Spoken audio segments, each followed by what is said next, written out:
Bonjour à tous. Bonjour. Alors nous voici pour une nouvelle vidéo du cabinet Landau Associés pour regarder comment on peut calculer les prix dans un marché. Règle de 3, marché masqué, moyenne numérique. Dans une autre vidéo, vous vous souvenez, nous avons signalé que les juges pouvaient être exigeants en termes de répartition entre critères pour apprécier les offres, mais avec quelques subtilités. Mais on peut se dire, ah oui, mais par contre, calculer le prix, c'est simple. Eh ben non, c'est pas si simple que ça, ni en droit, ni en pratique. Attention notamment au méfait de l'application pure et simple de la fameuse méthode de la règle de 3, où le moins-disant a compris 0 sur 20 et le mieux-disant 20 sur 20. Alors, c'est très pratiqué, c'est très utilisé, sauf que parfois, figurez-vous que c'est illégal. Prenons un cas. Dans une affaire, un pouvoir adjudicateur avait un critère prix à 60%. Ce n'est pas un pourcentage écrasant, tout va bien.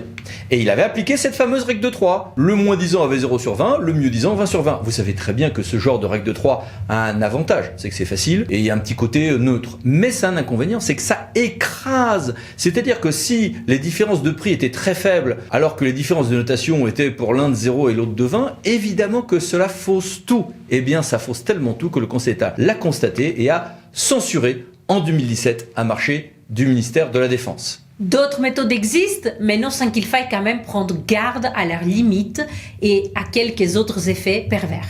Alors, on peut se dire, tiens, je vais calculer le barycentre. Bah non, le Conseil d'État nous dit non, 2014. De même, les juges a pu censurer la pure et simple moyenne arithmétique des lignes de prix faisant fi des distinctions de volume entre lots, c'est-à-dire additionner les prix par exemple d'un BPU sans prendre en considération aussi d'autres considérations les sur le volume. estimatives. Voilà, sur le volume. Alors, il y a une autre méthode qui était très en vogue, qui l'est un peu moins maintenant, s'appelle la méthode dite masquée, le chantier masqué. Vous imaginez, on a des centaines ou des dizaines de lignes de bordereaux de prix unitaire. On n'a pas toujours un DQ en face parce on marchera par exemple ensuite au marché subséquent au bon de commande. Et puis on va prendre un marché un peu théorique, ne prenant que quelques-unes de ces lignes ou plusieurs pour calculer l'offre. Alors, on note l'offre sur la base d'un ou plusieurs chantiers théoriques sur la base de ces BPU. Même en prestation intellectuelle, cette méthode de calcul est devenue assez fréquente finalement, y compris par exemple pour juger les offres des avocats. On prend 30 lignes tarifaires, on a globalement 30 lignes tarifaires et on va piocher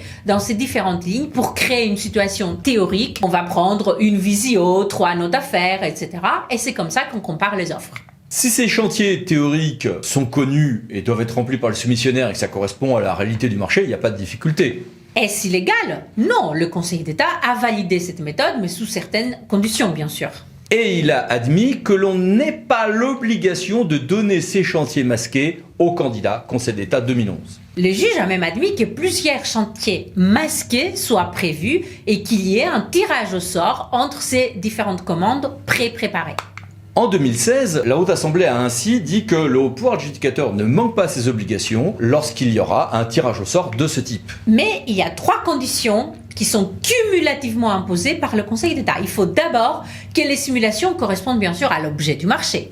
Il faut que le choix du contenu de la simulation n'ait pas pour effet de privilégier un aspect particulier de telle sorte que les critères du prix se trouvent dénaturés. C'est souvent là d'ailleurs que ça marche pas bien. C'est la situation la plus fréquente. Et que les montants des offres, troisième condition, proposées par chaque candidat soient reconstitués en recourant à la même situation, bien sûr. Alors, en pratique, nous, ce que nous constatons, c'est que souvent, il y a un seul chantier masqué simple qui est extrait et qui représente un cas peut-être typique, peut-être atypique, mais qui ne couvre pas l'ensemble de la réalité future. Et donc, c'est une prise de risque juridique en plus d'entraîner un risque économique. Attention, car cela risque de fausser de beaucoup les comparaisons des offres par rapport à la réalité des dépenses à venir, bien sûr. Et cela ne correspond que rarement aux 3 exigences posées par le Conseil d'État. Vous vous souvenez que les simulations correspondent toutes à l'objet du marché, que le choix du contenu de la simulation n'est pas pour effet d'en privilégier un aspect particulier de telle sorte que les critères du prix se trouvent totalement dénaturés et que les montants des offres proposées par chaque candidat soient reconstitués en recourant à la même simulation.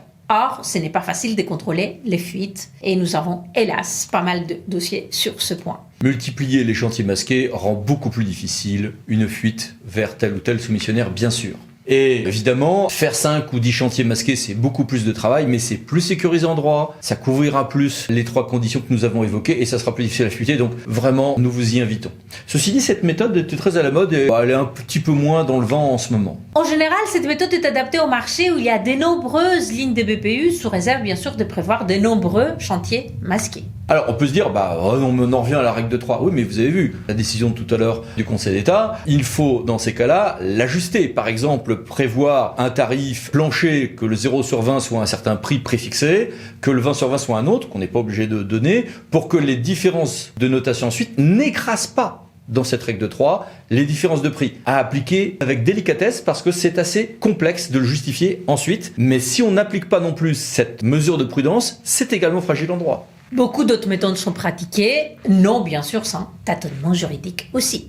Bon courage pour trouver des méthodes qui conviennent à vos marchés. Merci, à bientôt, au revoir. À bientôt.